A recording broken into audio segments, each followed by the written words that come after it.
주간 잘 지내셨습니까? 네, 예배에 오신 여러분들 예수님의 이름으로 환영하고 축복합니다. 네, 오늘도 누가복음 12장을 통해서 하나님의 말씀을 선포하도록 하겠습니다. 지난 2주간 우리는 염려하지 말라는 예수님의 말씀에 대해서 나누었습니다. 우리는 이 땅에 먹을 것과 또 입을 것으로 우리의 생명을 지킬 수 없다는 것을 여러분 꼭 기억하시길 바랍니다. 따라서 이 땅에 먹을 것과 입을 것을 염려하지 마십시오. 그것으로 여러분들의 생명을 지킬 수가 없습니다. 하나님께서 여러분들을 위해서 준비해 주신 예수님을 구하고 또 예수님으로 옷 입는 그런 생명을 받는 그런 삶으로 나아가는 여러분 되시길 바랍니다. 이제 오늘과 다음 주까지는 예수님께서 염려하지 말라는 그 말씀 이후에 두 가지 비유를 해주시는데요. 이 두 가지 비유에 대해서 더 나누도록 하겠습니다. 이 두 가지 비유의 주제는 동일합니다. 깨어서 준비하라는 그런 말씀입니다. 깨어서 준비하라는 그런 주제로 예수님께서 두 가지 비유를 말씀해 주시는데요. 오늘 말씀을 잘 이해하셔야 다음 주에 그 두 번째 비유도 아마 잘 이해하실 수 있으실 겁니다. 그래서 오늘 말씀도 잘 들어보시기 바랍니다. 오늘 네 가지 주제로 주님의 말씀 나누겠습니다. 첫 번째 주제는 바리새인들의 누룩 곧 외식을 주의하라. 두 번째 주제는 이 첫 번째 비유의 그 내용입니다. 깨어 준비하는 종에 대해서. 그리고 세 번째 주제는 바리새인들의 누룩, 율법 행함으로 깨어 있다에 대해서. 그리고 네 번째 주제는 주인을 기다리며 문을 여는 종. 이렇게 오늘 네 가지 주제로 말씀 나누겠습니다. 그러면 오늘 첫 번째 나눌 주제입니다. 바리새인들의 누룩 곧 외식을 주의하라에 대해서 함께 말씀을 보도록 하겠습니다. 예수님의 그 두 가지 비유가 12장 35절부터 40절까지가 첫 번째 비유고요. 42절부터 48절까지가 두 번째 비유입니다. 이렇게 깨어서 준비하라는 두 가지 비유를 예수님께서 말씀해 주시는데 정확하게 이 비유, 두 개의 비유 중간에 그 41절에 베드로의 질문이 끼어 있습니다.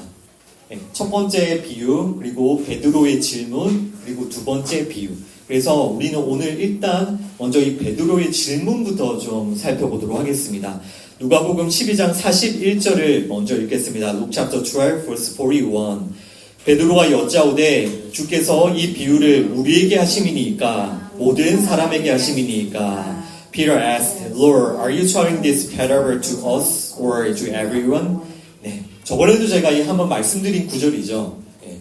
예수님 지금 이 비유를 우리에게, 우리 제자들에게 말씀하고 계십니까? 아니면 모든 사람에게 말씀하고 계십니까? 이런 베드로의 질문인데요. 여러분, 이 베드로의 질문이 앞뒤로 있는 그 예수님의 두 가지 비유를 이해함에 있어서 매우 중요한 질문이에요. 지금 예수님께서는 제자들에게만 이 비유를 말씀해주고 계세요.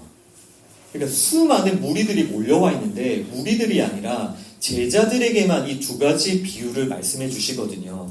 그러니까 즉 베드로의 이 질문은 어떤 질문이냐면 아니 예수님 이렇게 많은 무리가 몰려와 있는데 왜 우리에게만 말씀하십니까? 그러니까 이것이 이해가 안 돼서 베드로가 예수님께 질문하는 거죠. 왜 이 수많은 무리들, 왜 예수님께서는 수많은 무리들을 가르칠 수 있는 이 좋은 기회를 그냥 버리실까요?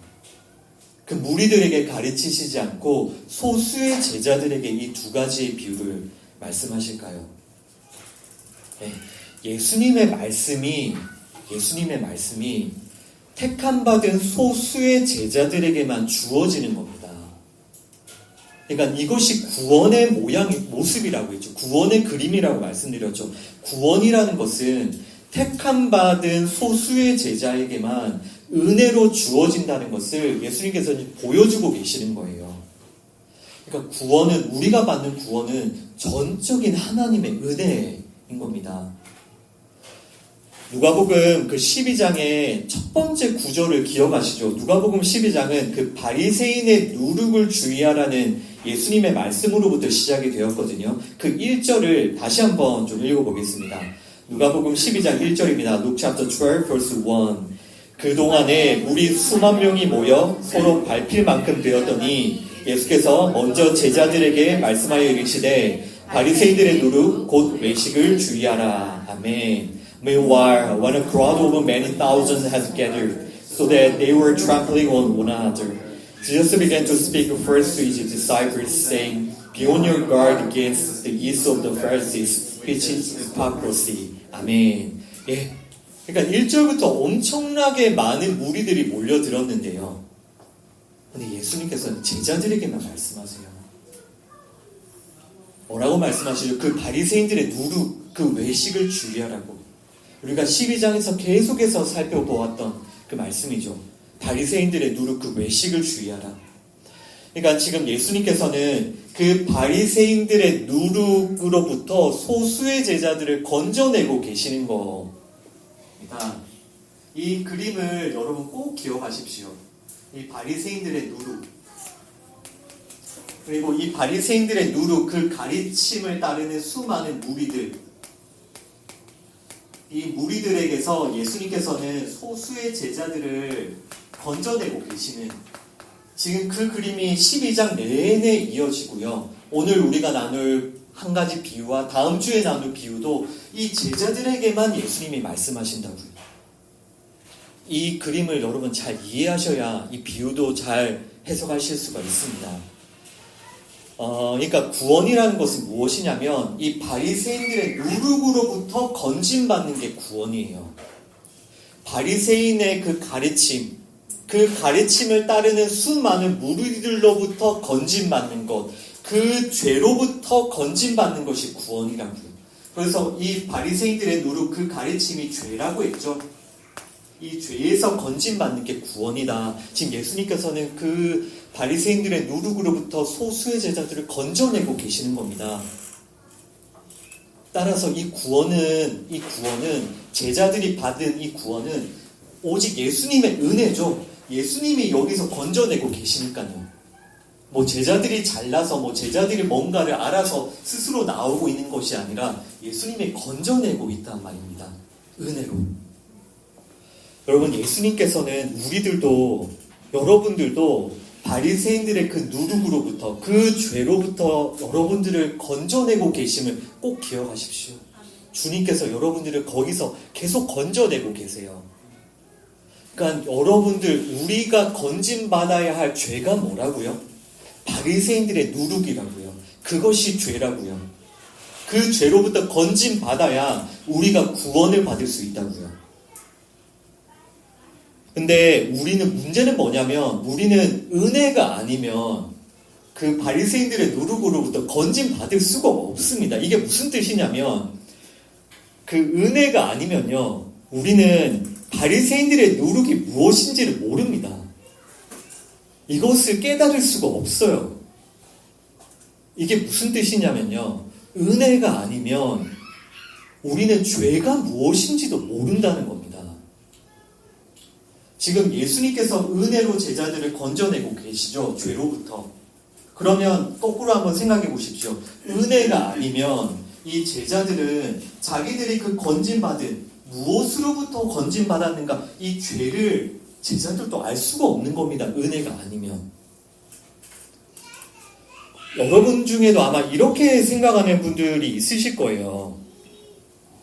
이런 생각들. 나는 죄가 무엇인지 알고 있다. 그리고 나는 마음만 먹으면 그 죄를 버릴 수 있다. 여러분, 이런 생각 해보신 적 있으시죠? 나는 죄가 무엇인지 알고 나는 마음만 먹으면 그 죄를 버릴 수 있다. 그런데 여러분, 이런 생각은 불교인들도 똑같이 하는 생각이에요. 힌두교인들도 그런 생각을 하고요. 유대교인들도 그런 생각을 한다고요. 세상 사람들 모두가 그 똑같은 그 생각을 해요. 왜냐하면 하나님께서 사람들에게 양심이라는 것을 주셨고요. 사람들은 그 양심에 따라서 사회 법도 만들어 놓고 도덕도 만들고 윤리도 만들어 놓았기 때문이에요. 그래서 모든 사람들은 똑같이 이렇게 생각해요. 나는 죄가 뭔지 안다. 그리고 나는 마음만 먹으면 그 죄를 버릴 수 있다. 여러분, 길 가는 사람 붙잡고 물어보십시오. 다 이렇게 얘기합니다. 죄가 뭔지 알고 있다고. 뭐가 죄인지 알고 있다고. 그래서 나는 마음만 먹으면 그 죄를 버릴 수 있다고. 불교인도 그렇게 얘기하고 유대교인도 그렇게 얘기하고 종교가 없는 무신론자도 다 그렇게 얘기합니다.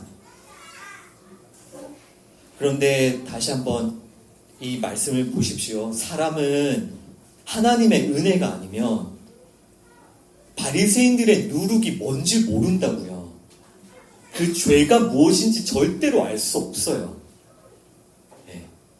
예수님께서 그래서 그들을 은혜로 제자들을 그 바리새인들의 누룩으로부터 건져내고 계신 거예요. 여러분, 그 바리새인들의 누룩이 무엇이었습니까? 바리새인들의 가르침이 무엇이었죠? 우리가 12장 내내 살펴보았죠.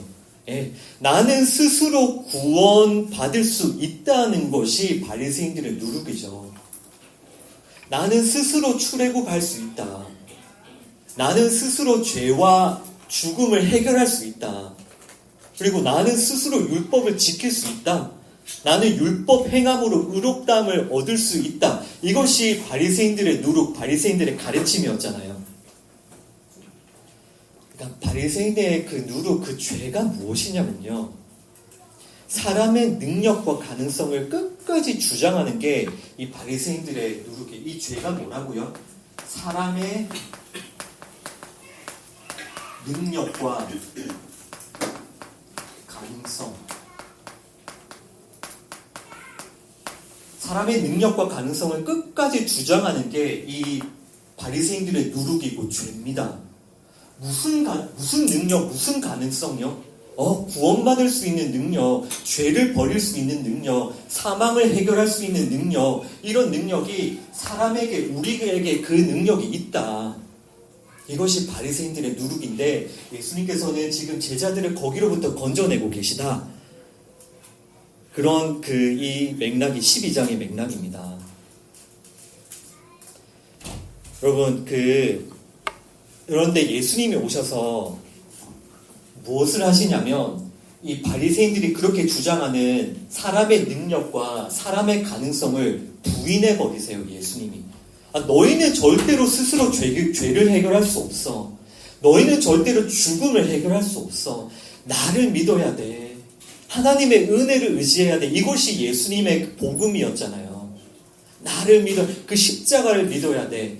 따라서 예수님은 그 사람들이 의지하고 있는 능력과 가능성을 부인하신다고요. 그러니까 바리새인들이 예수님을 때려 죽이는 겁니다. 네가 뭔데 나의 능력과 가능성을 무시하냐. 그들은 절대로 예수님을 믿지 않아요. 왜냐하면 자기들의 능력과 가능성을 믿고 있기 때문에 하나님이 은혜로 보내주신 예수님을 믿을 수가 없는 겁니다. 여러분, 이것이 죄의 본질이에요. 무엇이 죄인지 아시겠죠? 오늘 정말 이것만 잘 기억하고 가셔도 정말 여러분 중요한 말씀을 들으신 거예요. 죄가 뭐라고요?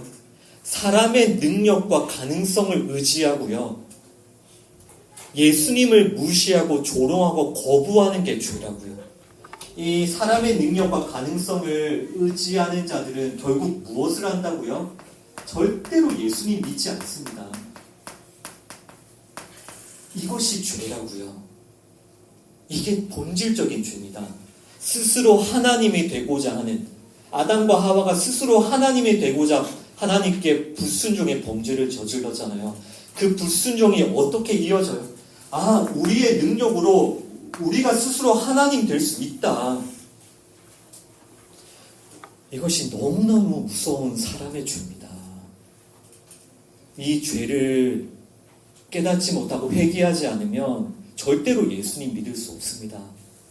우리 요한복음 16장 8절과 9절 말씀 읽어보겠습니다. John chapter 16 verse 8 and 9 함께 읽습니다. 그가 와서 죄에 대하여 의에 대하여 심판에 대하여 세상을 책망하시리라. 죄에 대하여라 함은 그들이 나를 믿지 아니하미요. 아멘. When he comes, he will convict the world of guilt in regard to sin and righteousness and judgment. In regard to sin, because man do not believe in me. 아멘.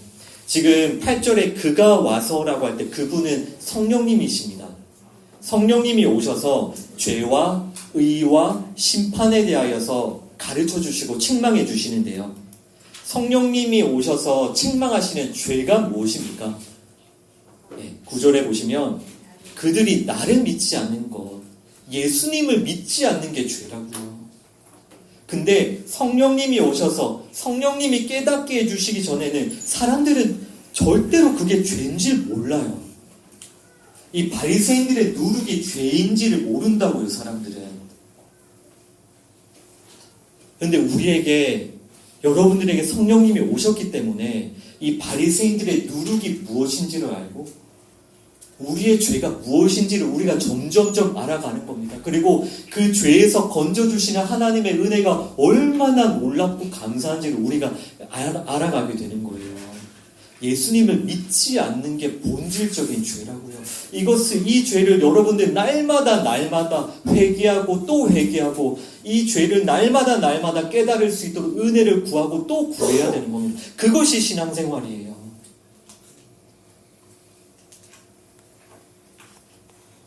여러분, 사람들이 왜 예수님을 믿지 않는다고요? 네, 자기의 능력과 가능성을 여전히 의지하기 때문에. 여러분, 예수님께서 여러분들을 지금 어떤 죄에서 건져내고 계시는지를 꼭 기억하십시오.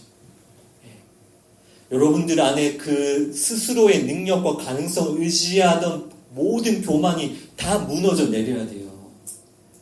나는 예수님 아니면, 난 하나님 은혜 아니면 존재할 수조차 없구나. 나는 그냥 먼지일 뿐이구나. 나는 생명을 지킬 수가 없는 존재구나. 이렇게 전적으로 하나님을 의지하며 하나님께 감사하며 하나님을 찬양하는 자들이 하나님의 피조물인 겁니다.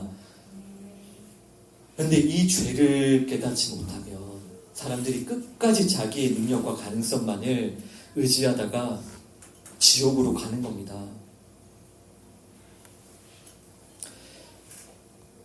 이제 우리는 이번 주와 다음 주까지 깨어 준비하고 있으라라는 예수님의 그 비유의 말씀을 들을 겁니다.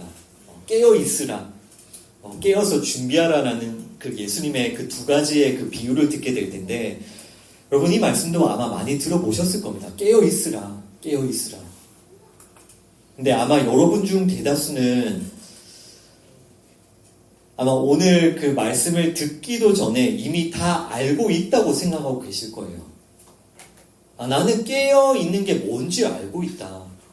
깨어서 준비하는 게 무엇인지를 안다. 따라서 나는 마음만 먹으면 얼마든지 깨어 있을 수 있다. 여러분 그렇게 생각하시죠? 네. 여러분 그런데 한번 잘 생각해 보십시오. 깨어 있으라라는 것은 매우 명확한 주제잖아요. 깨어 있으라고. 잠들지 말고 깨어 있으라. 얼마나 그 성경에 예수님 많이 말씀하셨습니까? 깨어 있으라고. 그런데 왜 예수님은 이렇게 명확하고 쉬운 주제를 굳이 비유로 말씀하실까요? 예를 들어서 야 너희들 깨어서 준비하는 방법 첫 번째, 두 번째, 세 번째 이렇게 말씀해 주셔도 됐잖아요. 야 너희들 깨어 있으려면 이렇게 해. 첫 번째, 두 번째, 세 번째. 얼마나 명확합니까? 얼마나 쉽습니까? 그러나 오늘도 보시면 알겠지만 깨어 있으라는 이 말씀을 예수님은 비유로 말씀해 주세요. 이게 무슨 뜻이죠? 비유의 목적이 무엇입니까? 비유. 예수님이 비유로 말씀하신 목적.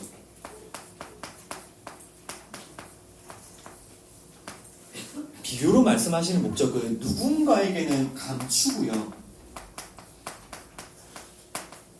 누군가에게는 드러내는 겁니다. 누군가에게는 그 진리를 감추어버리고 누군가에게는 그 진리를 드러내기 위해서 비유로 말씀하세요. 그러면 생각해 보십시오. 깨어 있으라. 우리가 너무 그렇게 쉽게 생각하는 난 깨어 있는 게 뭔 줄 알고 나 깨어 있을 수 있다고 생각하는 그게 누군가에게는 감추어져 있는 겁니다.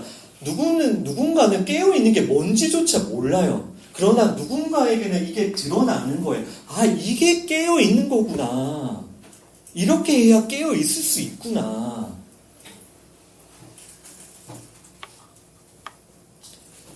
여러분 사실 사람들은 깨어 있다는 것이 뭔지 모릅니다. 이런 말을 하면 콧방귀도 안 뀌죠. 난 맨날 아침에 일어나는데 여러분 깨어있다는 게 뭔지 몰라요, 사람은. 무슨 얘기냐면 모두가 잠들어 있다는 얘기입니다. 모두가 죽어 있다는 뜻이에요. 아까 사람들이 이 바리새인들의 누룩, 이 죄를 모른다고 말씀드렸죠. 사람들이 이 죄가 뭔지 모른다고 말씀드렸죠. 그것과 똑같이 사람들은 깨어있다는 것, 깨어있음이 뭔지를 모른다고요. 여러분, 깨어있다는 게 뭡니까? 성경에서 자주 보시잖아요. 깨어있으라고, 깨어있으라고. 주님 곧 오신다고, 깨어있으라고. 이 깨어있다는 게 뭐죠? 뭐 정신일도 하사불성 뭐 그런 게 깨어있는 건가요? 이 정신일도 하사불성, 내 정신을 한 곳에 집중하면 이루지 못할 일이 없다는 거죠. 그게 깨어있는 겁니까? 아니면 호랑이 굴에 잡혀가도 정신만 똑바로 차리면 산다. 그게 깨어있는 건가요? 아니면 그 바리새인들이 깨어있는 사람입니까? 어떻게 생각하세요? 여러분, 단 한 번도 깨어 있었던 적이 없는 사람들이 정의 내리는 그 깨어 있음, 그건 깨어 있음이 아니에요. 세상 사람들은 한 번도 깨어 있은 적이 없다고요. 근데 세상 사람들이 정의 내리는 그 깨어 있다는 거 똑같이 우리가 깨어 있다고 생각하면 안 되죠. 찾아야 되는 거예요. 비유에서. 비유에서 감추어져 있는 이 깨어있음이 예수님이 이제 드러내시는데 이 비유를 통해서 이게 깨어있음이구나. 여러분, 이걸 찾으셔야 돼요. 오늘 말씀을 통해서 여러분 한 분도 빠짐없이 다음 질문에 대해서 분명히 답을 찾으세요.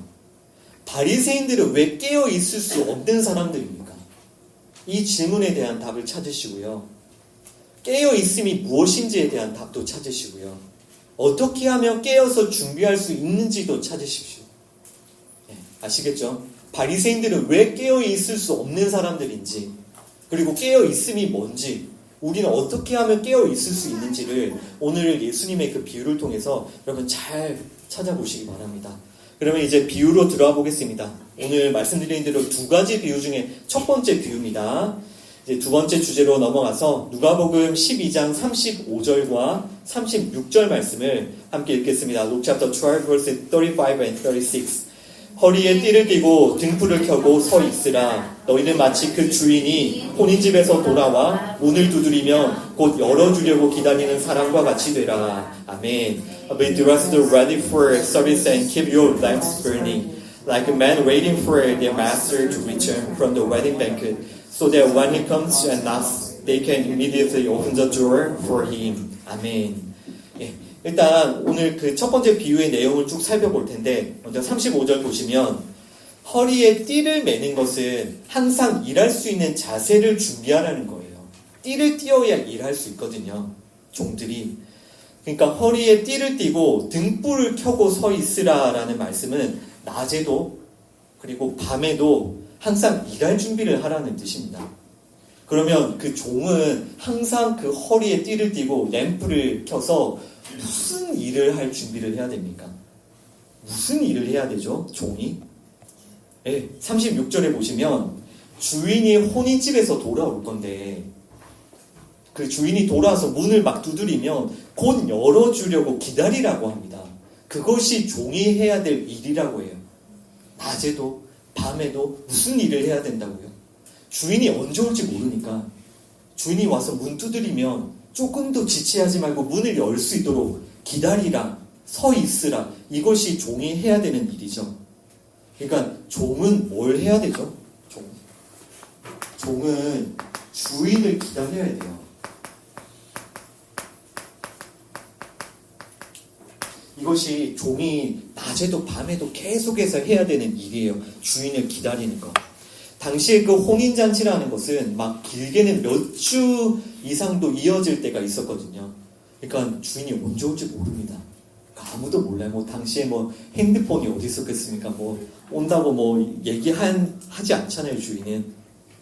따라서 종은 낮에도 밤에도 항상 주인을 기다려야 되는 거예요. 주인이 와서 문을 두드리면 바로 문을 열 수 있도록 기다려야 되는 겁니다. 여러분, 근데 생각해 보십시오. 종이라는 사람들이 그 집의 노예가 그 집에 해야 될 일이 얼마나 많냐고요. 그런데 지금 뭐 하라는 겁니까? 문 앞에서 대기하라는 거잖아요. 지금 주인을 기다리라는 게 문 앞에서 대기하라고.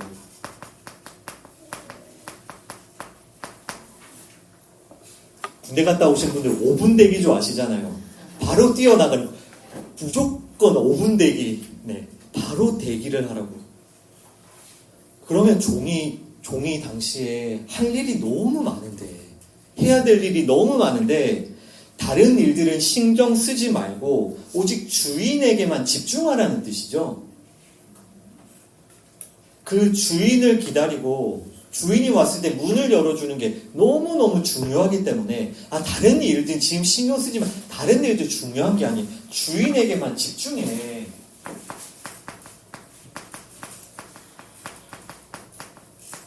주인에게만 집중하라는 게 지금 이 비유의 시작입니다.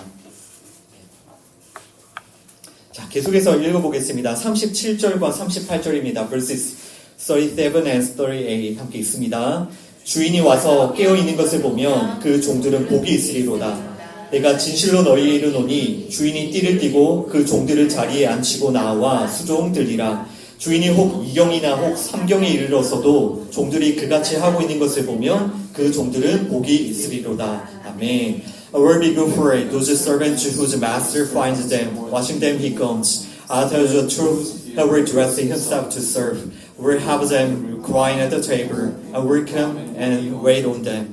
A word be good for it. Those servants whose master finds them ready, even if he comes in the second or third watch of the night. 아멘. 자, 37절 보시면 이렇게 깨어있는 종이 복이 있다라고 하시죠. 이게 어떤 종이라고요? 아까 뭐 한다고요? 그 종이? 주인 기다리는 그 종이 복이 있다.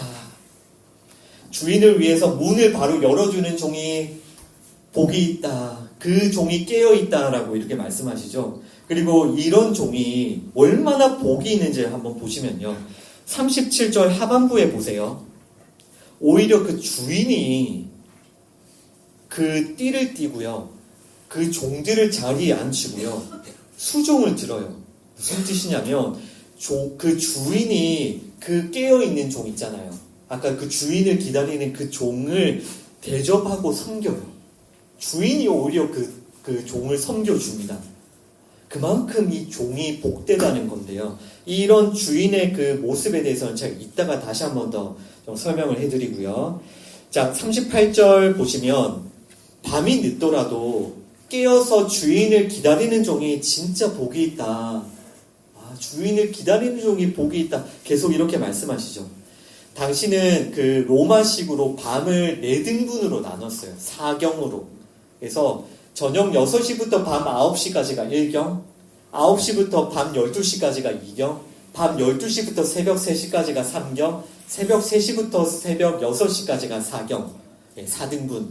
따라서 지금 주인이 몇 경에 온답니까? 2경이나 3경에 온다고 하죠. 이거 몇 시에 온다는 겁니까? 밤 9시에서 새벽 3시 정도 그 사이에 온다는 거죠. 당시에 뭐 전기가 어디 있습니까? 그런 시절에 뭐 새벽 3시에 오면 이 종이 어떻게 그 주인을 기다리냐고요. 그러나 어쨌든 그 종이 귀하다라는 겁니다. 주인이 아무리 늦게 오더라도 종이 깨어서 그 주인의 문을 열어주어야 되는 거예요. 주인이 새벽 3시에 와서 문 두드리는데 종이 다 자고 있으면 됩니까? 안 되잖아요. 바로 열어주어야죠. 이런 종이 이렇게 깨어서 주인을 기다리면서 주인의 문을 열어주는 종이 깨어서 준비하는 종이고요. 복된 종이다라는 게 지금 예수님의 그 비유의 내용입니다. 자, 그리고 39절과 40절 말씀도 읽어보겠습니다. verses 39 and 40 함께 있습니다. 너희도 아는 바니 집주인이 만일 도둑이 어느 때에 이를 줄 알았더라면 그 집을 뚫지 못하게 하였으리라. 그러므로 너희도 준비하고 있으라. 생각하지 않은 때에 인자가 오리라 하시니라. 아멘. But understand this, if the owner of the house had known at what hour the thief was coming, he would not have let his house be broken into. You also must be ready, because the Son of Man will come at an hour when you do not expect him. 아멘. 39절 보시면 집주인은 도둑이 오는 때를 알지 못하죠. 그래서 집주인은 도둑이 집을 뚫는 것을 막지 못합니다. 이처럼 이와 같이 아무도 생각하지 못하는 시간에 예수님께서 오신다라는 말씀이에요. 예수님이 오시는 그 시간을 아무도 모른다는 겁니다. 이 말씀은 분명히 예수님의 그 재림과 종말론적인 심판에 대한 경고이죠. 예수님이 아무도 예상하지 못한 시간에 다시 오셔서 그 모든 자들이 하나님의 심판 앞에 서게 될 것이다 라는 그런 말씀이죠.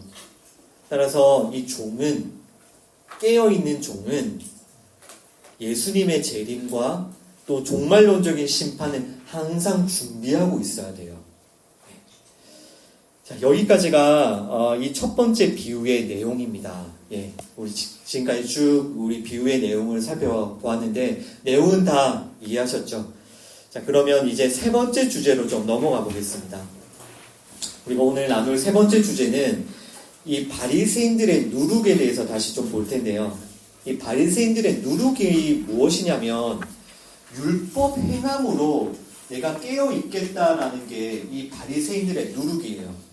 이해되시죠? 아까 바리새인들의 그 누룩이 뭐라고요? 사람의 능력과 가능성을 의지하면서 예수님을 믿지 않는 게 이 바리새인들의 죄, 바리새인들의 누룩이죠. 그러면 바리새인들의 이 누룩으로는 깨어 있다는 것을 어떻게 가르치냐면 나는 율법 행함으로 깨어 있겠다. 이것이 바리새인들의 누룩, 바리새인들의 가르침인 겁니다.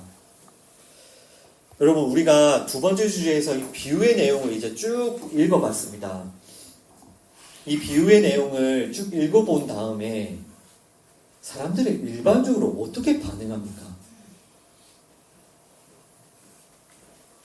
이 말씀을 쭉 읽고 나서 사람들 보통 일반적으로 어떻게 반응하죠?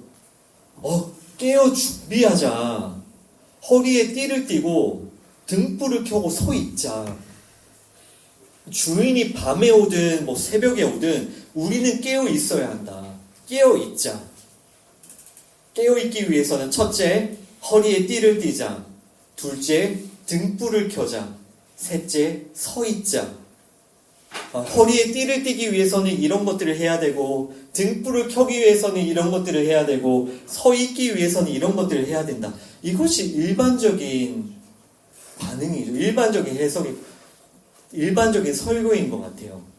저도 이렇게 설교하면 너무너무 편할 것 같습니다. 깨어 있으시라고. 첫 번째, 허리에 띠를 띠시라고. 두 번째, 등불을 켜고 계시라고. 세 번째, 서 있으시라고. 저도 이렇게 설교하면 너무너무 편할 것 같습니다. 제가 이 편한 설교를 놔도 오늘 왜 그렇게 제가 이렇게 설명을 하고 있습니까? 침을 튀어가면서. 여러분,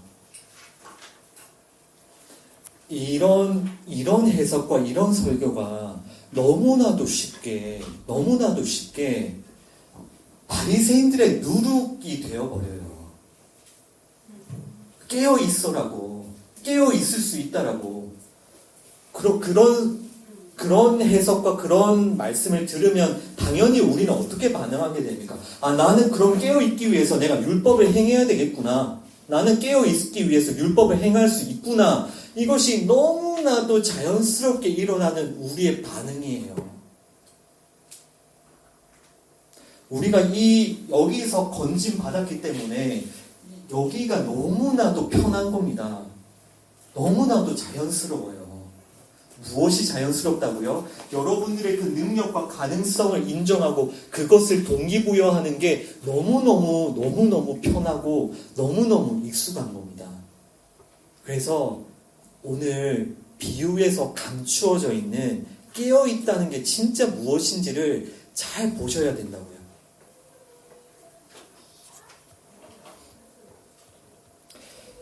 여러분, 우리가 율법을 다 지켜서, 여러분, 바리새인들의 그 누룩, 그 바리새인들의 가르침처럼 우리가 율법을 다 지켜서, 율법을 다 행해서 우리가 깨어 있을 수 있을까요? 어떻게 생각하십니까? 깨어 있는 게 무엇이고 어떻게 하면 우리가 깨어 있을 수 있죠? 우리가 여기 있는 율법을 다 행해서 깨어 있을 수가 있습니까? 여러분들 중에 율법을 다 지켜서 깨어 있을 수 있는 분이 계세요? 하나님께서 요구하시는 그 율법의 기준을 반드시 기억하십시오. 갈라디아서 3장 10절 말씀 읽어보겠습니다. Galatians chapter 3 verse 10. 무릇 율법 행위에 속한 자들은 저주 아래 있나니 기록된 바 누구든지 율법책에 기록된 대로 모든 일을 항상 행하지 아니하는 자는 저주 아래 있는 자라 하였습니다. 아멘.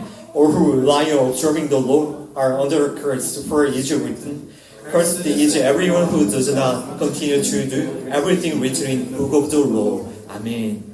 율법의 기준이 뭐예요? 율법을 내가 지켜서 깨어 있겠다라고 할 때 그 율법의 기준이 뭡니까? 모든 율법을 항상 행하는 겁니다. 율법 행함이 깨어 있음이라면, 내가 율법을 행해서 깨어 있을 수 있다면 모든 율법을 항상 행해야 그게 깨어 있는 거라고요. 이해되시죠? 그러나 모든 율법을 항상 행할 수 있는 사람이 있습니까? 없습니까? 자신이 있으신 분. 그래서 지금 방금 읽은 말씀에 그 율법의 행위에 속한 자들은 저주 아래 있다고 말씀하시잖아요. 단 한 명도 아무도 이 율법을 다 행해서 깨어 있을 수가 없다고요, 사람은.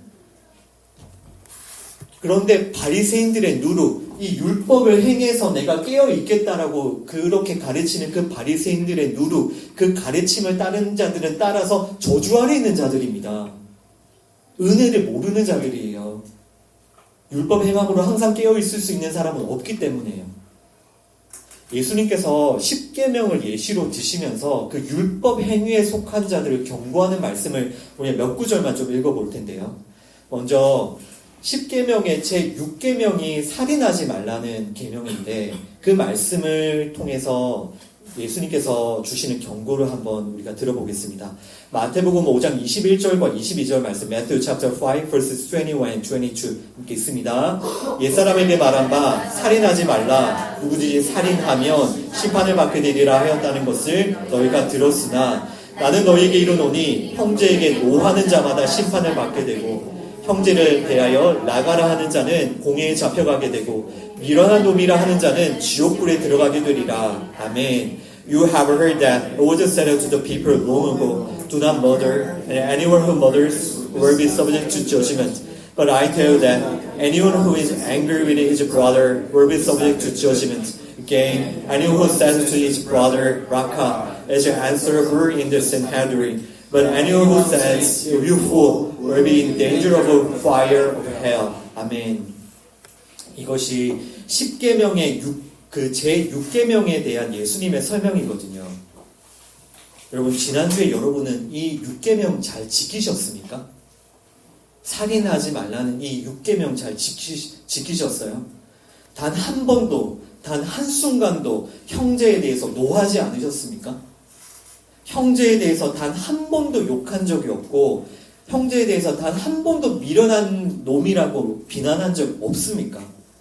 이것이 율법의 기준인데 우리가 어떻게 이 율법을 지킴으로 깨어 있을 수 있냐고요. 이 율법을 지키는 게 깨어 있는 것이냐고요. 그게 아닌 겁니다. 여러분, 깨어 있다는 게 뭔지를 잘 생각하셔야 돼요. 이 율법을 지켜서 이 율법 중에 가장 중요하다는 10계명 중에 단 한 계명도 우리 못 지켰잖아요. 율법 지킴이 깨어 있음이라면 여러분 지난주에 다 잠들어 계셨던 거죠. 마태복음 5장 27절과 28절 읽어보겠습니다. Matthew chapter 5 verse 27 and 28.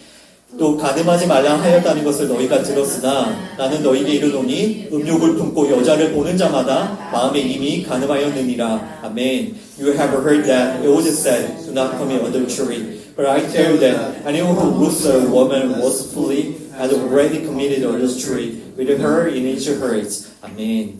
10계명의 제 7계명이에요. 가늠하지 말라. 이 7계명에 대한 예수님의 설명인데요. 여러분, 이 계명 잘 지키셨습니까? 단 한 번도 단 한순간도 지난주에 음욕을 품은 적이 없으세요? 이것이 율법의 기준인데 어떻게 우리는 이 율법을 지킴으로 깨어 있을 수 있냐고요. 그러니까 깨어 있음이 무엇인지를 잘 생각하셔야 됩니다. 마태복음 5장 44절, Matthew chapter 5 verse 44 이렇게 있습니다. 나는 너희에게 이르노니 너희 원수를 사랑하며 너희를 박해하는 자를 위하여 기도하라. 아멘. But I tell you, love your enemies and pray for those who persecute you. 아멘. 이 십계명의 요약이 이웃을 사랑하라에 대한 예수님의 설명이거든요. 이 한 구절에 모든 십계명이 다 담겨 있잖아요. 근데 여러분 이 계명 잘 지키셨습니까? 단 한 번도, 단 한 순간도 원수를 미워한 적 없으세요? 오히려 이 말씀대로 원수를 적극적으로 사랑하고 여러분들을 박해하고 여러분들을 미워하는 자들을 위해서 열심히 기도하셨습니까? 여러분, 왜 바리새인들이 깨어 있을 수 없는 사람들인지 아시겠어요? 그렇게 하면 깨어 있을 수 없다고요. 율법 행함으로 깨어 있겠다라고 이 가르치는 이 바리새인들은 결코 깨어 있을 수가 없는 겁니다. 따라서 스스로 깨어 있다라고 주장하는 그 바리새인들의 율법 행함이죠. 나는 이렇게 율법을 행했기 때문에 나는 깨어 있는 거야 라고 하는 그들의 율법 행함이라는 것이 결국 외식인 겁니다. 그 1절에 말씀하시죠. 그 누룩이 외식이라고. 이게 결국 외식이 될 수밖에 없는 거예요. 내가 이 율법을 행해서 내가 깨어 있다라고 하는 그 모든 율법 행함이 다 외식인 겁니다. 그들 속에는, 그들 마음에는 수많은 살인과 수많은 음행과 수많은 미움이 계속해서 일어나고 있어요. 근데 깨어있기는 무슨 개뿔이 깨어있습니까? 예수님의 그 말씀을 오해하지 마세요. 이 예수님의 이 십계명에 대한 설명. 지금 예수님은 우리가 살인해도 괜찮아. 간음해도 괜찮아. 원수를 미워해도 된다라고 말씀하시는 게 아니잖아요. 살인하지 말라고 하시잖아요. 간음하지 말라고. 원수를 사랑하라고 하시잖아요. 여러분들 이 하나님의 율법 앞에 두려운 마음으로 서셔야 돼요. 두려운 마음으로. 속으로 에이 그래도 노하지 않는 사람이 어디 있냐고. 속으로 그 음욕을 안 품는 사람이 어디 있냐고. 속으로 그 누가 한 명 미워하지 않은 사람 어디 있냐고. 이런 변명을 하지 마시고요. 이 하나님의 율법 앞에 여러분 정직하게 서십시오. 살인하지 말라. 간음하지 말라. 원수를 사랑하라. 이 율법 앞에 여러분 정직하게 서십시오. 여러분 이 율법 앞에 여러분 어떻게 깨어 있을 수 있습니까? 무엇이 깨어 있는 겁니까?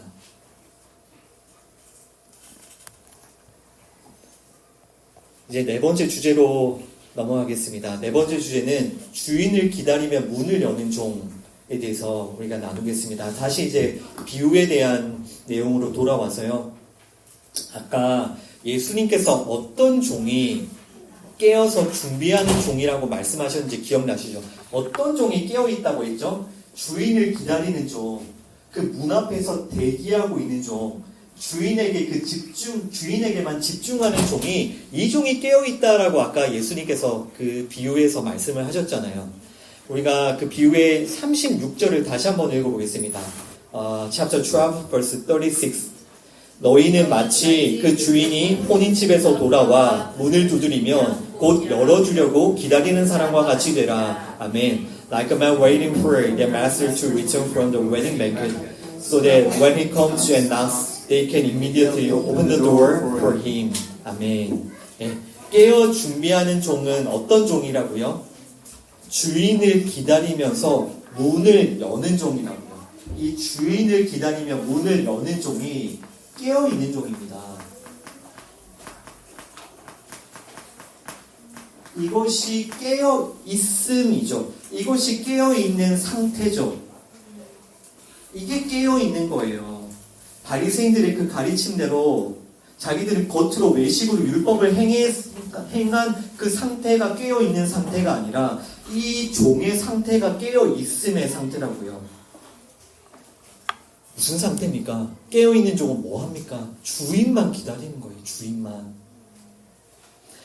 아까도 종들이 할 일이 너무 많다고 말씀드렸죠. 그러면 다른 종들이 이 주인을 기다리는 종에 대해서 뭐라고 하겠습니까? 이 종의 모습이 어떻겠습니까? 다른 종들이 이 종을 얼마나 비난하고 정죄하겠어요. 야, 지금 할 일이 얼마나 많은데 지금 문 앞에서 지금 뭐 하고 있냐고. 지금 할 일이 이렇게 많은데 지금 문 앞에서 누구를 기다리고 있냐고. 아니, 쓸데없는 짓 하지 말고 빨리 와서 일하라고.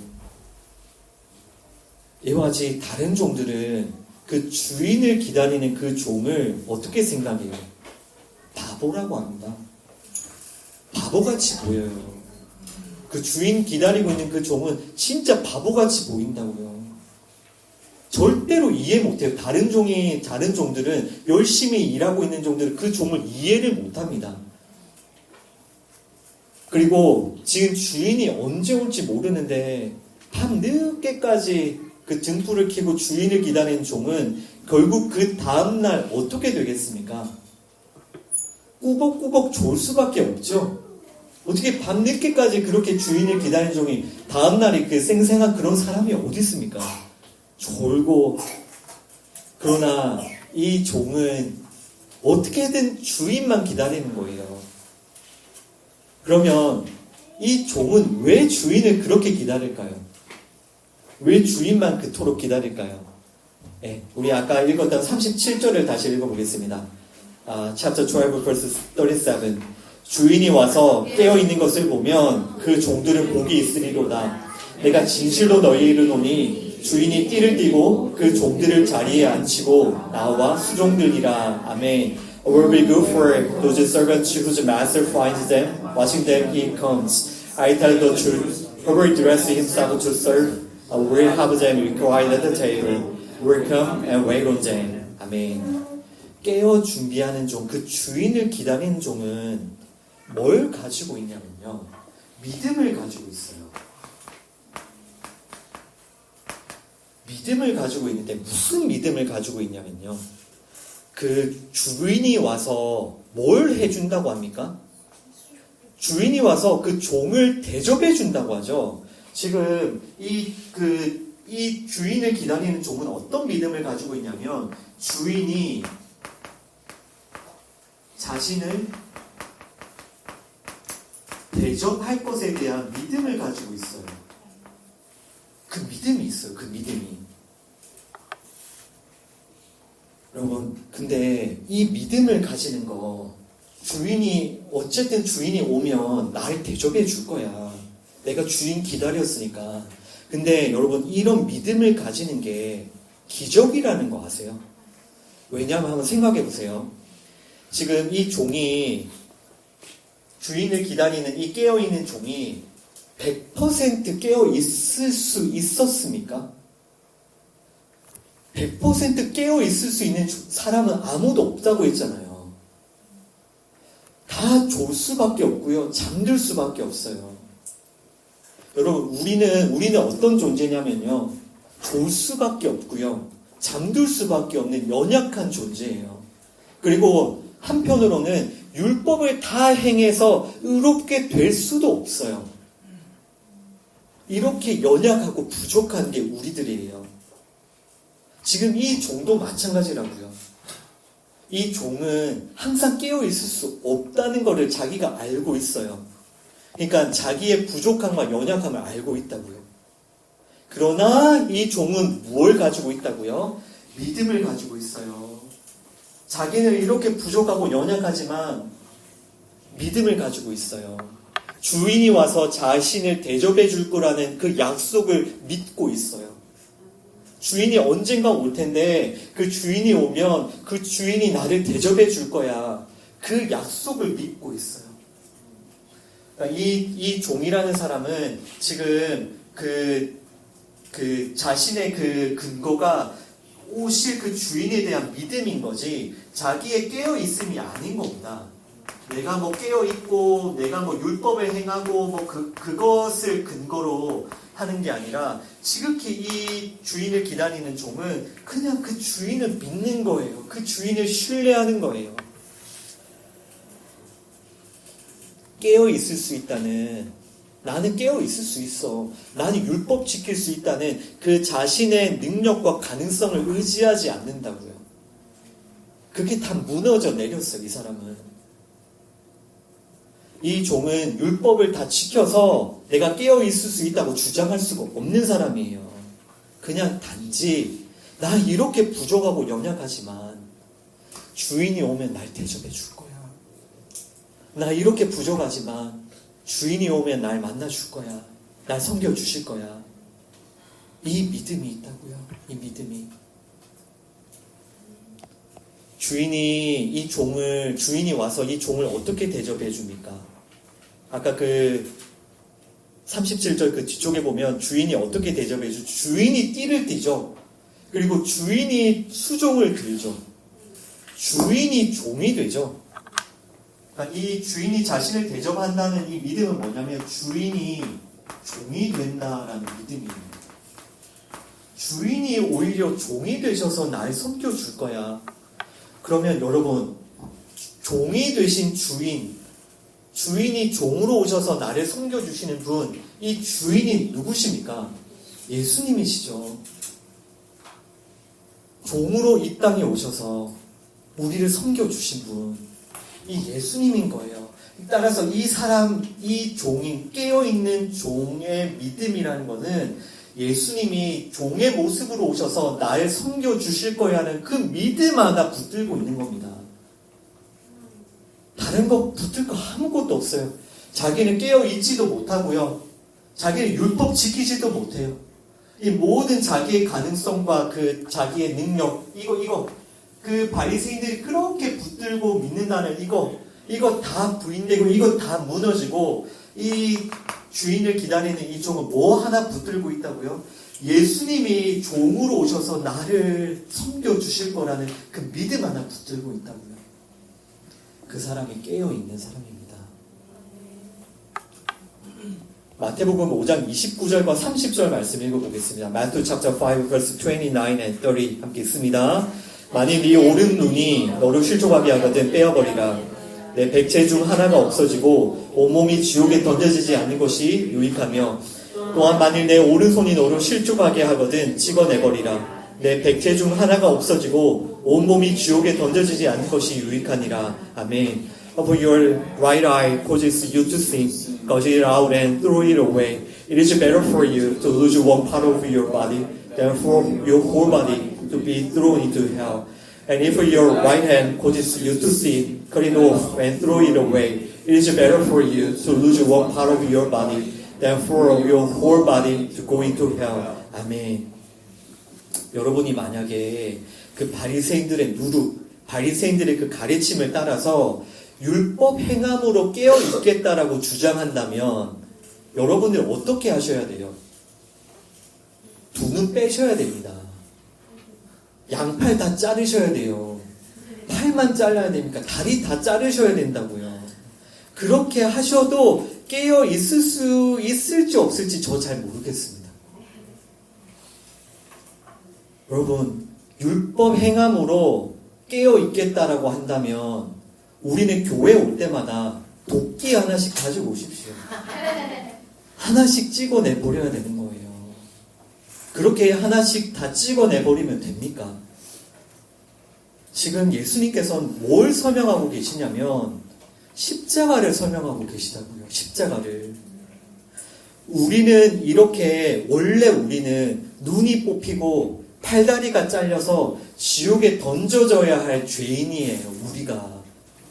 그런데 우리를 대신하여 누가 잘려지셨다고요?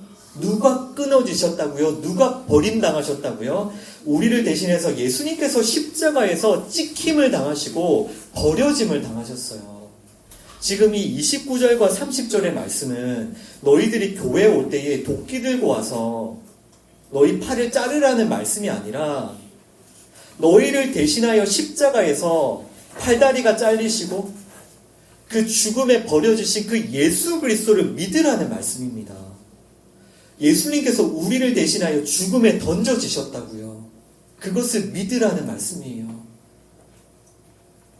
여러분, 이것이 깨어서 준비하는 종들을 대접하는 그 종을 대접하는 주인의 모습이라고요.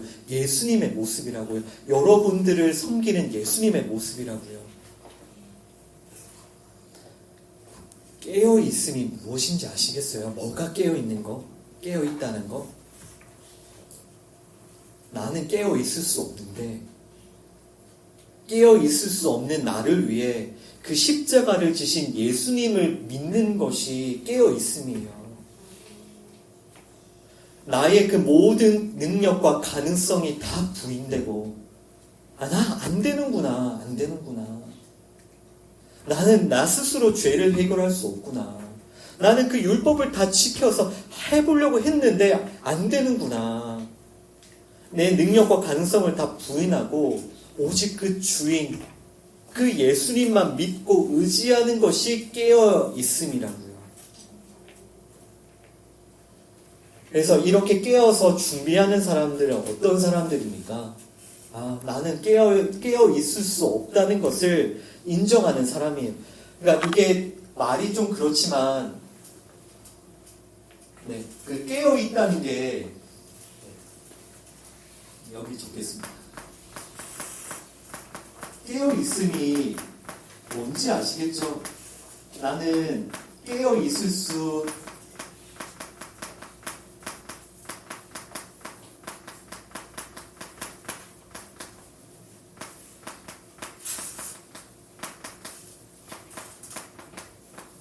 깨어있음이라는 것은 내가 깨어있을 수 없는 존재라는 것을 인정하고 회개하는 겁니다. 아시겠죠? 나는 깨어있을 수 없구나. 바리새인들처럼 사람의 능력과 가능성을 계속해서 동기고 깨어있을 수 있다고 그게 아니라 나는 하나님이라는 거룩한 전능하신 하나님 앞에 이 거룩하고 완전한 율법 앞에 아까 예수님 예시로 드셨잖아요. 몇 가지.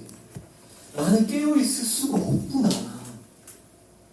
이것을 인정하고 회개하는 게 깨어있음이라고요.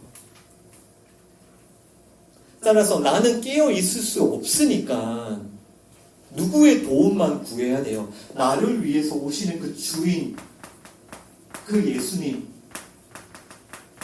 예수님이 나를 위해 종이 되어주시고 나를 위해 팔다리가 다 잘려주시고 그 십자가에서 죽음 가운데 버려짐을 당하신 그 예수님만 간절히 기다리고 붙들고 의지하는 게 깨어있다라는 겁니다. 예수님의 도우심만을 간절히 구해야 되는 겁니다. 그래서 이거 인정 안 하면요, 난 깨어 있을 수 없구나. 이거 인정 안 하면 절대로 예수님 믿을 수가 없어요. 아까 말씀드렸죠. 바리새인들은 절대로 예수님 안 믿는다고, 믿을 수가 없다고. 그리고 이렇게 이제 깨어 있는 사람, 나는 깨어 있을 수 없다는 걸 깊이 회개하고 그 주인, 그 예수님만을 간절히 붙들고 의지하는 자들은 절대로 다른 사람을 판단하고 정죄할 수가 없어요. 나는 깨어서 일하는데 너는 뭐 하냐라는 말을 할 수가 없어요. 다른 사람들에게 이런 정죄를 할 수가 없다고. 왜냐하면 나도 하나님의 은혜가 아니면 깨어 있을 수 없으니까. 나도 그 예수님의 그 은혜가 아니면 깨어 있을 수 없고 생명을 얻을 수 없는 존재라는 것을 알게 되었기 때문에. 여러분, 우리 기독교, 우리 성경, 우리의 신앙생활은 죄를 회개하는 것부터 시작입니다. 이거 없으면 기독교 아니에요. 여러분들은 스스로 깨어 있을 수 없다는 것을 인정하고 회개하십니까? 아멘. 이것을 인정하고 회개하셔야 돼요. 그리고 나는 깨어 있을 수 없으니까 도우심을 구해야죠. 하나님의 은혜를 구해야죠. 예수님을 믿음으로 붙들어야죠. 여러분 스스로 깨어 있을 수 없다는 걸 인정하고 회개하십니까? 아니면 여전히 바리새인들의 가르침을 따라서 여러분들의 능력과 가능성을 믿고 의지하고 있습니까? 여러분 자신 잘 돌아보셔야 됩니다. 갈라디아서 5장 24절과 25절 말씀입니다. Galatians chapter 5 verses 24 and 25 있습니다. 그리스도 예수의 사람들은 육체와 함께 그 종욕과 탐심을 십자가에 못 박아내니라. 만일 우리가 성령으로 살면 또한 성령으로 행할지니. 아멘. Those who belong to Christ Jesus have crucified the sinful nature with its passions and desires. Since we live by the Spirit, let us keep in step with the Spirit. 아멘. 아까 분명히 보셨죠? 우리는 율법 행함으로 깨어 있을 수 없다고요. 그러면 우리가 깨어 있을 수 있는 방법이 무엇입니까? 예수님만을 믿고 그 십자가만을 붙들어야 되는 거예요. 그 십자가에 우리의 정욕과 탐심을 못 박아야 되는 겁니다. 이 바리새인들의 누룩을 따랐던 우리의 옛사람, 이 죄 가운데 있었던 옛사람을 날마다 십자가에 죽여야 되는 거예요. 이 십자가가 없으면 우리가 구원을 이렇게 받을 수가 없다고요. 십자가에서 이 옛사람이 죽고 우리가 십자가를 통해 새 생명을 얻은 새 사람이 된 겁니다. 그래서 우리가 이 옛사람의 것들을 날마다 십자가에 못 박아야 됩니다. 자신을 십자가에 이렇게 못 박는 자들은 성령으로 사는 사람이라고 말씀하시죠. 여러분들이 정말 십자가를 통과하셨다면 어떤 과정을 통해서 저는 깨어있을 수 없습니다. 저는 예수님이 필요합니다. 저는 예수님의 십자가가 필요합니다. 저의 그 깨어있을 수 없었던 옛사람을 예수 그리스도의 십자가에 못 박습니다. 이 십자가의 과정을 거친 사람은, 십자가를 통과한 사람은 성령을 따라서 산다고요. 성령님이 절대로 여러분들의 죄 가운데 막 살도록 내버려두지 않습니다. 따라서 이 십자가를 통과한 사람들은 이제 성령님께 순종하며 성령으로 살며 성령으로 행하는 겁니다. 그 사람들에게, 그 성도들에게 거룩한 삶이 나오는데 그것은 엄밀히 말하면 성령님의 역사예요. 이렇게 십자가를 통과하고 성령님께 순종하는 사람만이 거룩한 삶으로 나아갈 수 있고요. 그 거룩한 삶은 성령님의 역사라고요. 여러분, 우리가 전혀 생각하지 않은 때에 인자가 오십니다. 예수님이 오세요. 예수님이 오실 때에 우리 모두는 하나님의 심판 앞에 서게 될 것입니다. 여러분, 그 준비가 되어 있습니까? 그 준비를 하십시오. 예수님이 곧 오십니다. 곧 오세요. 예수님이 오실 때에 여러분들은 그 십자가만을 붙들고 있어야 돼요. 예수님만 붙들고 있어야 돼요. 절대로 바리새인들의 그 누룩처럼 내가 율법 행함으로 깨어 있겠다라고 이렇게 자랑하시면 안 됩니다. 여러분의 가능성과 능력을 의지하고 있으면 안 되고 그거 철저히 부인하고 예수님만 붙들어야 돼요. 성령님만 의지하고 계셔야 돼요. 여러분, 일단 오늘 첫 번째 그 비유의 말씀을 마무리하겠습니다.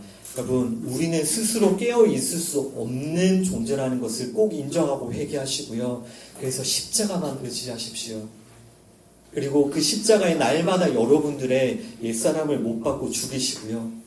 그리고 이제는 정말 성령님께 순종하며 살아가십시오. 그리고 여러분들의 삶은 반드시 예수님만을 간절히 기다리는 삶이 되어야 돼요. 예수님께만 집중하는 삶이 되어야 돼요. 네, 기도하도록 하겠습니다. 하나님 감사합니다. 오늘 깨어있으라, 깨어 준비하라는 이 예수님의 이 비유의 말씀을 저희에게 주시면 감사합니다. 주님, 오늘 이 말씀을 통해 우리의 죄가 무엇이며 또한 우리가 어떻게 이 죄를 버리고 깨어있을 수 있는지 우리 말씀을 통해 보았습니다. 주님, 우리 자신의 능력과 가능성을 의지하며 내가 스스로 구원받고 내가 스스로 이 죄와 죽음을 해결할 수 있다고 교만했던 것을 주님 앞에 회개합니다. 그렇게 교만하여 예수님을 믿지 않고 의지하지 않고 예수님을 기다리지 않았던, 예수님에 대해 관심이 없었던 나의 삶을 주님 앞에 회개합니다. 주님, 그 죄를 회개하고 돌이키기 원합니다. 주님, 이제 예수님께서 말씀하셨던 그 깨어있는 종, 그 주인을 기다리는 종처럼 주님, 저희도 그 예수님만을 간절히 기다리기 원합니다. 주님, 우리 깨어있을 수 없는 너무나도 연약하고 부족한 죄인임을 고백합니다. 주님, 그래서 저희에게 예수님이 필요합니다. 예수님의 십자가가 필요합니다. 예수님의 십자가에 우리의 옛사람을 못 받고 이제는 성령으로 살기 원합니다. 성령님께 순종하며 성령님을 따라가며 예수님만을 간절히 구하고 기다리며 우리가 하나님께서 기뻐하시는 거룩한 삶을 살 수 있도록 주여 도와주옵소서. 예수님 이름으로 기도드립니다. 아멘. 우리 시간 말씀 기억하면서 함께 기도하겠습니다. 여러분, 이 시간 정말 이 기도할 수 있는 이 기회, 하나님께서 허락하신 이 기회, 정말 이 기회를 다른 때로 미루지 마시고요. 정말 이 시간에 기도하십시오. 여러분, 하나님 앞에 기도하십시오. 먼저 기도할 때에 우리가 함께 회개합시다. 우리가 이 시간 함께 회개할 때에 우리가 거룩한 하나님 앞에 어떻게 설 수 있습니까? 거룩한 율법 앞에 어떻게 설 수 있습니까? 우리가 정말 이 시간 주님 앞에 회개합시다. 우리의 능력과 우리의 가능성을 의지하며 그렇게 교만한 마음을 품었던 것, 예수님을 의지하지 않았던 것을 우리가 회개합시다. 우리가 우리의 능력과 우리의 가능성으로 우리가 죄를 해결하고 우리가 이 율법을 행하며 우리가 그렇게 의롭다함을 얻겠다고 그렇게 교만함을 간 생각을 품고 살았던 우리의 교만함, 그 바리새인들의 누룩을 따랐던 우리의 삶의 시간 회개하며 기도하도록 하겠습니다. 주님, 이 시간 우리가 회개하기 원합니다. 주님, 정말 저희가 그렇게 사람의 능력과 사람의 가능성을 계속해서 붙들며 교만한 마음을 품었던 것을 주님 앞에 회개하기 원합니다. 주님, 우리가 깨어있을 수 없음에도 우리 깨어있을 수 있다고 교만을 들고 우리가 정말 이 죄를 버릴 수 없음에도 우리는 그 죄를 우리 스스로가 버리고 우리 스스로가 이 죄를 해결할 수 있다고 그렇게 교만한 마음을 품었던 것을 주님 앞에 회개합니다. 주여 용서하여 주시옵소서. 우리도 그 바리새인들의 그 누룩을 따라서 바리새인들의 그 가르침을 따라서 주님 그렇게 교만한 마음을 품었던 것을 주님 앞에 회개합니다. 우리가 스스로 하나님 되고자 하였고 우리가 스스로 하나님 되고자 하였고 우리가 스스로 내가 이 죄를 버리고 내가 이 죽음을 해결하고 내가 스스로 이 율법을 행하여서 내가 의롭게 되고자 하였던 나의 교만한 삶을 주님 앞에 회개합니다. 주 용서하여 주시옵소서. 주님, 정말 저희들에게 이 시간 이 죄를 깨달을 수 있는 주님 은혜를 부어주셔서 다시 이 죄를 깊이 깨닫고 회개하게 하시고 다시금 그 죄로 돌아가지 않게 하여 주옵소서. 다시 그 바리새인들의 누룩으로 돌아가지 않게 하여 주옵소서. 우리 시간 다시 한번 기도할 때에 우리 정말 간절히 기도할 때에 우리도 이 종처럼 예수님께서 칭찬하셨던 그 종처럼 예수님을 간절히 구하고 찾읍시다. 우리를 위하여서 종의 모습으로 오셔서 우리를 위하여서 십자가에서 끊어짐을 당하시고 버려짐을 당하시고 우리를 대신하여서 이 모든 죄의 대가를 치루어 주신 이 예수 그리스도, 우리가 그 예수님을 간절히 찾고 구하며 우리도 이 종처럼 이제 앞으로 예수님만을 기다리며 예수님만을 간절히 구하는 그런 삶을 살 수 있도록 이 시간 함께 기도하겠습니다. 주님, 우리가 깨어있는 종 되기 원합니다. 주님, 정말 우리가 이 종처럼 주인을 기다리는 종처럼 예수님을 간절히 기다립니다. 예수님을 간절히 구합니다. 주님, 우리는 스스로 깨어있을 수 없으니 주님, 정말 우리가 예수님을 간절히 구합니다. 우리의 주인을 간절히 기다립니다. 우리를 위하여서 종의 모습으로 오셔서 우리를 섬겨주신 그 예수님, 우리를 대신하여서 그 십자가에서 끊어지심을 당하시고 십자가에서 그 죽음 가운데 버려주신 그 예수님을 우리가 간절히 기다리게 하여 주옵소서. 그 예수님을 간절히 찾게 하여 주옵소서. 주님, 우리가 그런 삶을 살게 하여 주옵소서. 날마다 그 예수님만을 간절히 찾고 구하며 날마다 그 예수님만을 간절히 기다리는 그런 삶을 살게 하여 주옵소서. 주님, 우리가 정말 그런 삶을 허락하셔서 그런 은혜를 부어주옵소서. 이 시간 마지막으로 같이 기도할 때에 우리 교회를 위해서 또 형제 자매를 위해서 함께 중보하며 기도하겠습니다. 우리가 스스로 깨어 있을 수 없는 자라는 것을 겸손히 회개하며 예수님만을 간절히 찾고 구하는 그런 자들이 될 수 있도록 그리하여서 날마다 예수 그리스도의 그 십자가에 우리의 옛사람, 우리의 탐심과 정욕을 못 박으며 이제 성령으로 살아가는 우리의 삶이 될 수 있도록 성령님께 순종하는 우리의 삶이 될 수 있도록 성령님의 거룩한 영을 열매를 맺는 우리의 삶이 될 수 있도록 우리 교회와 형제자매를 위해서 함께 기도하겠습니다. 주님, 정말 이제는 우리 스스로 깨어있을 수 없음을 주님께 겸손히 고백합니다. 그래서 이제는 오직 예수님의 십자가만을 붙듭니다. 십자가에 날마다 우리 자신을 못 박기 원합니다. 날마다 우리의 탐심과 우리의 정욕을 십자가에 못 박기 원합니다. 그리고 이제는 우리가 성령님께 순종하기 원합니다. 우리 가운데 오신 그 성령님께 순종하기 원합니다. 성령님을 따라 행하며 성령님을 따라 거룩한 열매 맺는 삶이 되기 원합니다. 주님, 우리는 할 수 없지만 성령님께서 우리를 통해 역사해 주심을 믿습니다. 우리가 이렇게 우리의 죄를 버려가며 우리의 탐심을 버려가며 주님, 정말 성령님의 인도를 받아가는 우리의 삶이 되게 하여 주옵소서. 그래서 우리가 하나님의 거룩한 백성으로 빚어져 가게 하여 주시고 주님, 우리가 정말 참으로 깨어있는 주님의 종으로 빚어져 가게 하여 주옵소서. 우리가 거룩한 주님의 교회들, 주님의 성도들 될 수 있도록 주여 역사하여 주시옵소서.